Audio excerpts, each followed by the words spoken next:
Have you ever thought, like really thought, that the equal sign, that simple little symbol, could be holding back AI? It's a fascinating concept, isn't it? It is, and it's the main idea in intelligent transformation. General intelligence theory, this paper everyone's been talking about since it came out in August.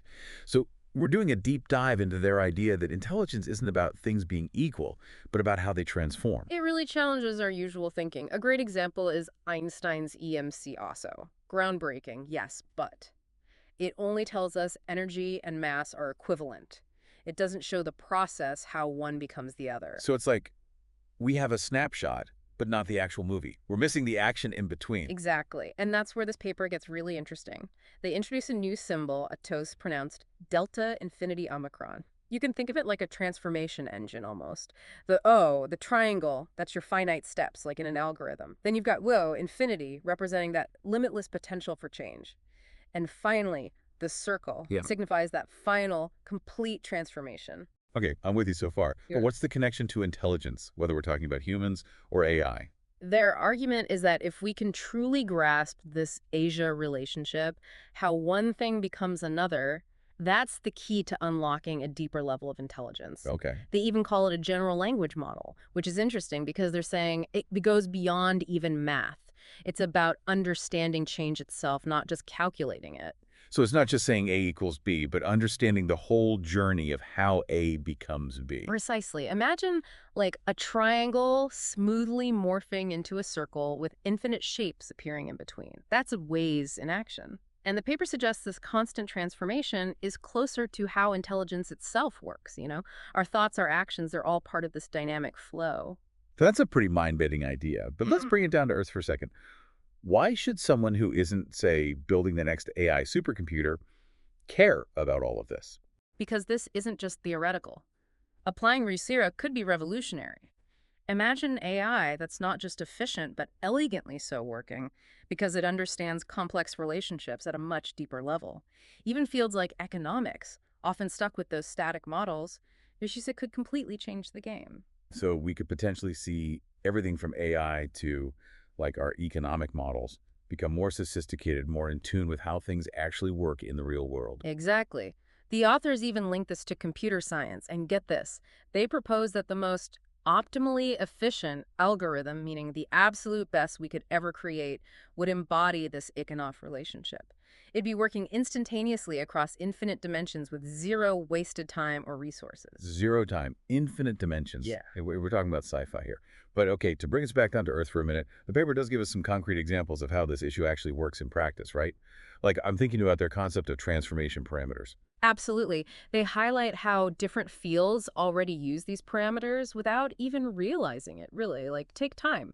Time acts as the transformation parameter linking energy and space in physics. Right, Or pi, that's the parameter connecting a circle's area, and radius in geometry. So these parameters are like the key, the thing that unlocks the transformation. Like you've got a recipe, Yeah. right? You've got your ingredients, your instructions, but the parameter is that special something that makes it all work. That's a great analogy. And just like with a recipe, the quality of your ingredients, the precision of your instructions, they all affect the final outcome. Okay, I think I'm starting to see how the pieces fit together here. Yeah. But it is a lot to process. Isn't there a risk of oversimplifying things when we try to view everything through this alias lens? You're right to point that out. The authors acknowledge that this is just a starting point. It's not like we've got a magic formula here. What it's really about is shifting our perspective, looking for those dynamic, transformative relationships that might be hidden right in front of us. So instead of getting bogged down in finding the answer, it's more about asking bigger, more interesting questions. Exactly. And that's what's so exciting about this paper. It pushes us to think beyond the limitations of our current models and embrace a more dynamic, interconnected view of the world. It's like they've given us a new language to understand complex systems. Now we need to figure out what we can say with it. A new language. That's a powerful way to put it. But how do we actually move from theory to practice? Like, how can we start using this ERS model to solve real-world problems? That's the million-dollar question, and one the authors don't shy away from. They see this paper as a call to action, a challenge to researchers in every field to see how this model can drive innovation. So they've handed us these incredible tools, and now it's up to us to figure out what to build with them. Precisely. They even provide a visual representation of the model, which they call the intelligence engine diagram. It basically maps out the triangle, the infinity symbol, and the circle, all connected like a flowchart. Each element represents a key part of their general intelligence theory. Okay, let me pull up this diagram. Yeah, I see what you mean about the flow chart. So walk us through it. How does this intelligence engine actually work? Think of it this way. The triangle, representing complexity, is like the number of steps in an algorithm. The infinity symbol, dimensionality, shows us all the different ways a system can change, all the paths it could take. And the circle, spatiality, represents that final outcome, the destination of those transformations. So, to use an analogy, if the triangle is our starting point and the circle is our destination, then the infinity symbol represents all the possible routes we could take to get there. Exactly. And this is where those transformation parameters come back into play. They're like the map that guides us through that infinite landscape of possibilities, helping us navigate towards that most elegant and efficient outcome. So these parameters are like what? The control knobs for how smoothly our transformation engine You operates. could say that, yeah. And get this, the author suggests that the most efficient parameter, like the ultimate one, would be infinity itself. Think about it, a transformation so elegant, so perfectly optimized, that it basically happens instantaneously. It bypasses any limitations of time or space. Okay, I think we're venturing back into the theoretical weeds here. But while we're exploring these mind-bending ideas, I have to ask the authors, connect this whole use thing to some pretty big concepts, right? I mean, they're talking about black holes, the evolution of consciousness, all that. Hmm. Isn't that a bit of a stretch? It's definitely a bold claim, but well, you know how it is. Groundbreaking ideas often come from challenging those assumptions we have. The authors aren't saying they have all the answers, right? What they're doing is like they're giving us a new lens to view these complex things through. Maybe, and this is a big maybe, this use relationship, it could be a fundamental principle of the universe. That is a pretty profound thought. It's like this little symbol might hold the key to unlocking some of the biggest mysteries out there.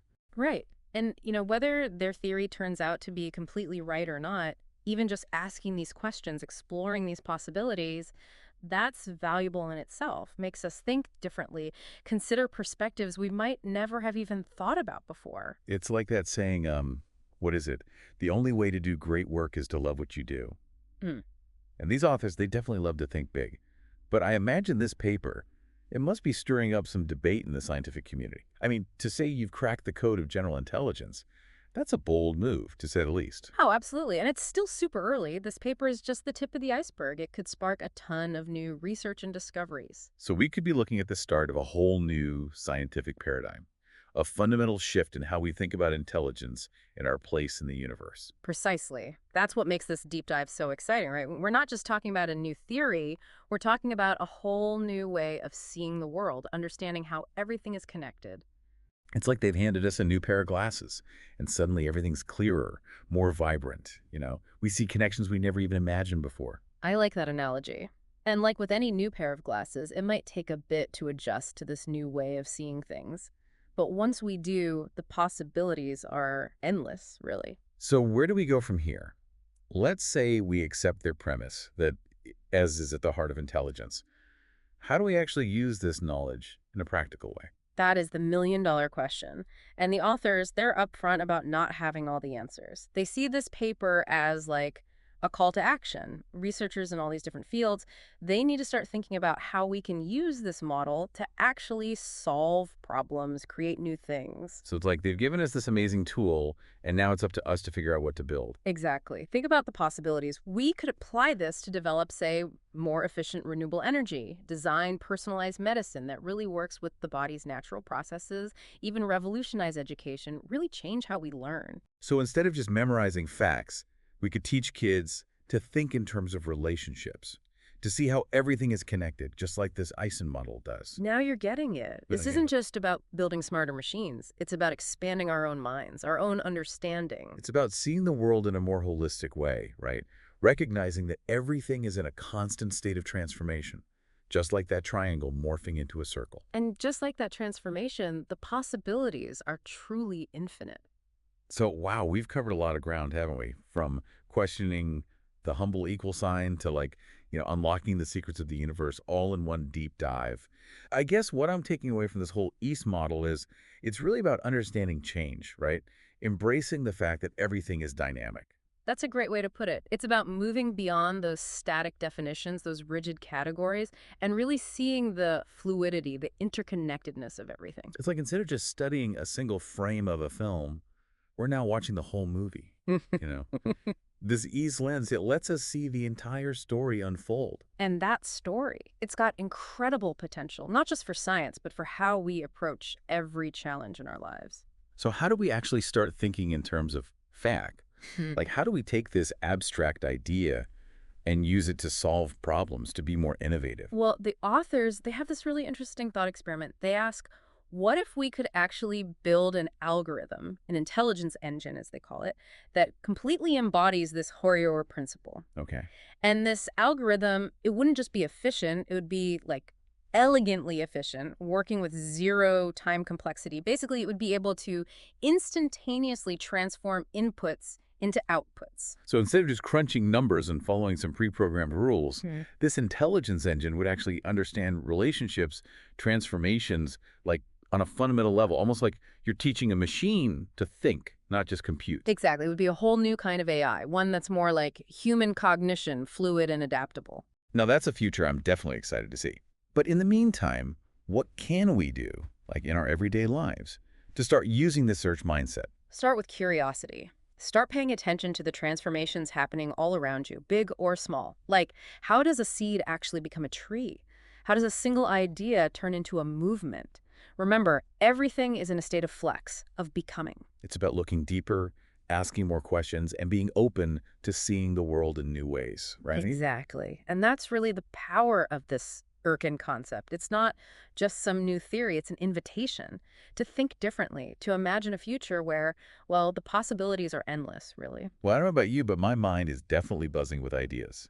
This deep dive has been quite a journey, hasn't it? We've gone from challenging the equal sign to rethinking the very nature of intelligence. It certainly has been a fascinating exploration. And for everyone listening, we want to hear from you. How has this paper changed how you think about intelligence, about transformation? Head over to our website and share your thoughts, because who knows, maybe your insights will be the spark for the next big breakthrough.